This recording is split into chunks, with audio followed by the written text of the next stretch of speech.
Long ago, in a small African village nestled between vast rivers and towering baobab trees, a terrible flood threatened to wash away everything in its path. The sky roared with thunder and the rain poured relentlessly.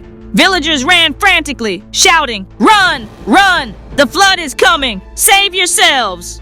In the chaos, people banged on doors, begging for shelter, but fear had hardened hearts. One old man shouted, "We have our own to save! No room for strangers!" But amidst the panic, a humble farmer named Ashoka stood firm. His hut, made of clay, sat safely on higher ground, untouched by the rising waters. Hearing the cries for help, Ashoka opened his door and called out, "Come, come, this way! I will give you shelter! Hold on tightly and follow me!" Among those he helped was an old wanderer, drenched and shivering. "Please," the man begged, "let me rest here. I am weary." Ashoka welcomed him warmly. He offered roasted millet cakes and warm blankets. As the storm howled outside, the old man smiled. "Bless you, kind soul. In return for your generosity, I grant you 3 wishes." Ashoka humbly replied, "I need no reward. Your safety is enough." But the old man insisted.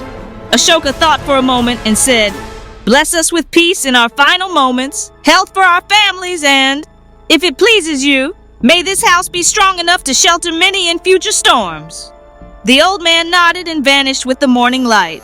To Ashoka's surprise, his modest clay hut transformed overnight into a grand stone house, sturdy and tall.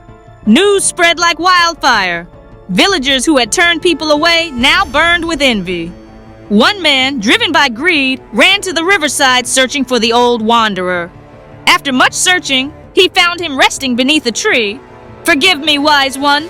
Grant me 3 wishes," the man pleaded. The wanderer warned, "Be careful what you desire." Without thought, the man shouted, "Give me a horse!"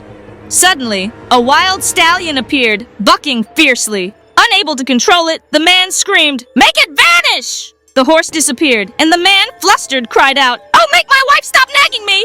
At once, his wife lost her voice. Realizing his foolishness, he begged, "Please, give her voice back." With all wishes spent, he stood empty-handed. The wanderer disappeared, leaving behind only the whisper of the wind. Greed brings nothing but loss, but kindness, it builds kingdoms. And so, around the village fires, elders would tell this tale of Ashoka's compassion and the fool's greed, reminding generations that a generous heart withstands even the fiercest storms.